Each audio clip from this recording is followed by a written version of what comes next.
मैं सभी से क्षमा मांगूंगा कि मेरी वजह से आप लोगों को इतना इंतजार करना पड़ा। एक्चुअली हमारी मीटिंग थी बालाजी में, तो मैं सीधा बालाजी से चल के आ रहा हूँ। तो सबसे पहले बालाजी की जय जयकार करेंगे।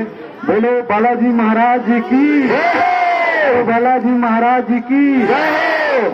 आज इस प्रांगण में इतने पवित्र जगह पे, जहाँ पे मैं समझ पा रहा हूँ, जो मेरा ज्ञान है कि यहाँ पे दो पंडित भी बैठे हैं जो पूजनीय हैं। सबसे पहले मैं उनको सादर प्रणाम करता हूँ और फिर मैं वकील साहब के लिए कहना चाहता हूँ कि वकील साहब, आप गाते बहुत अच्छा हैं और जो राम का भजन आपने किया, मैं तो बहुत प्रभावित हुआ और मैं सोच भी रहा था कि आपसे मुलाकात कब होगी, लेकिन भगवान की दया है कि जल्दी हो गई, बिना बुलाए होगी।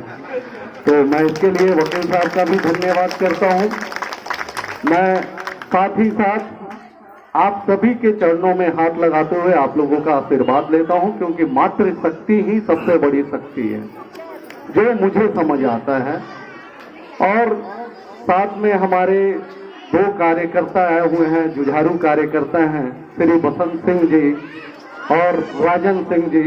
मैं उनका भी धन्यवाद करता हूं और पिंकेश भाई को कहता हूं कि उनको सम्मानित भी करें।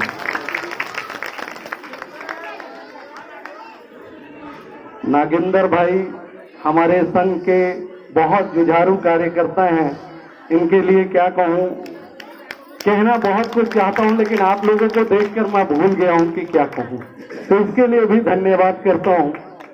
आज हम लोग सिर्फ दो सब्जेक्ट पे बात करेंगे, सत्य और असत्य। तो सबसे पहले आप लोग असत्य पे करते हैं, क्योंकि बुराई को पहले बताते हैं, बाद में अच्छाई को बताएंगे। मैं वकील साहब के साथ ही चलूंगा, इसलिए राम पे ही बात करूंगा आज। असत्य की अगर बात करें तो आप लोगों को मालूम होगा कि जब राम जी वनवास गए और जब रावण से युद्ध छिड़ा, तो एक दिन ऐसा आया कि रावण ने सबको पराजित कर दिया, सबको पराजित कर दिया। राम जी के सारे सेनाओं को पराजित कर दिया, तितिर बितिर कर दिया। राम जी बड़े दुखी हुए, आए बैठे, जामोन जी वगैरह सब बैठे हुए थे। तब उन्होंने कहा कि आप इतने दुखी क्यों हैं?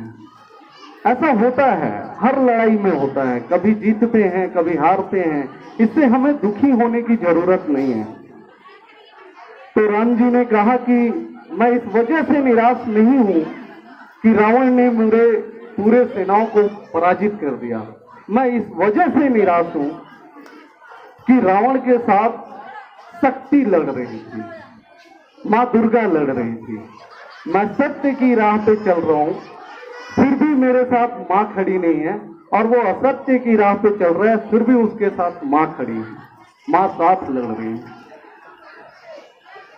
सभी उनके जो सेना के लोग थे, उन्होंने कहा कि आप चिंतित ना हो, आप मां को मनाने की कोशिश करें। और राम ने आराध्य पूजा साधा, जिसको हम लोग नवरात्रि की बात करते हैं, नौ दुर्गे की बात करते हैं। और उन्होंने अपने बानर सेना को कहा कि भाई कमल का फूल ले आइए। बाबा, मैं बहुत बड़ा रामायण का वो नहीं हूं, कुछ गलत कहूं तो आप क्षमा कीजिएगा। बहुत बढ़िया बोल रहे हैं महाराज।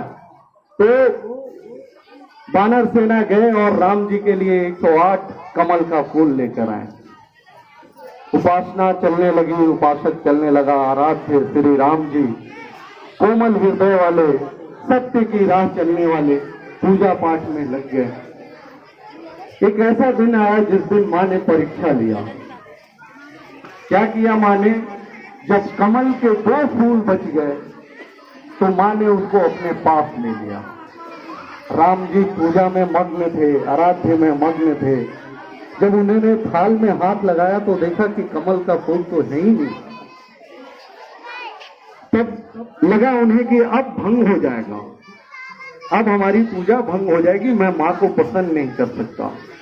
तभी उनको याद आया कि मेरी मां कौशल्या हमेशा कहा करती थी कि मेरा पुत्र 2 नयन कोमल कमल वाला है। तब उन्होंने क्या किया, उन्होंने कहा कि कोई बात नहीं है, कमल का फूल चला गया तो क्या हुआ, मैं एक काम करता हूं, अपने नैन को निकाल के माता को अर्पण कर देता हूं। और जब उन्होंने तीर निकाला अपने आंख को निकालने के लिए, अपने नैन को निकालने के लिए, तब मां को लगा कि यार ये तो बहुत बड़ा भक्त है। और फिर मां ने राम का साथ दिया, ना कि रावण का साथ दिया। तो असत्य से सत्य की जीत पे ऐसे ही होता है कि जब हम कोई अच्छा कार्य करते हैं तो हम पहले बहुत परेशान होते हैं। जब मैं बेटियों को बचाने के लिए निकला तो लोगों ने कहा कि अरे ये तो अपने आप को साझने निकले हैं, अपना नाम बनाने निकले हैं, अपनी पहचान बनाने निकले हैं। हर कोई ऐसा चाहता है, मैं कोई अलग से थोड़ी चाहता हूं, लेकिन मैं कहना चाहता हूं सभी लोगों को कि आप लोगों ने देखा होगा एलोपैथ की दवा लेते हैं तो हमें से पूछते हैं भाई साहब इसका कोई साइड इफेक्ट तो नहीं है, कुछ खराबी तो नहीं करेगा। लेकिन जब आप आयुर्वेद की दवा लेते हैं तो आप निश्चिंत रहते हैं, कहते हैं कि कोई बात नहीं है, ये फायदा करे या ना करे नुकसान तो नहीं करेगा। तो मैं आप सभी को कहना चाहता हूं कि राष्ट्रीय जनशक्ति सेवा संघ बेटियों की लड़ाई लड़ रही है और पिछले 8 सालों से लड़ रही है। अगर 8 सालों में हमने अपना मार्ग चेंज नहीं किया तो आज भी नहीं करेंगे। और अगर भारत देश दहेज एवं रेप मुक्त हो तो क्या गलत होगा क्या? तो आप हमारे साथ खड़ा होइए, मैं कुछ भी साझूं, इसमें गलत कुछ नहीं करूंगा। तो दूसरी चीज मैं और बताना चाहता हूं, मैं अपने युवा के लिए, अपने मानव जाति के लिए बताना चाहता हूं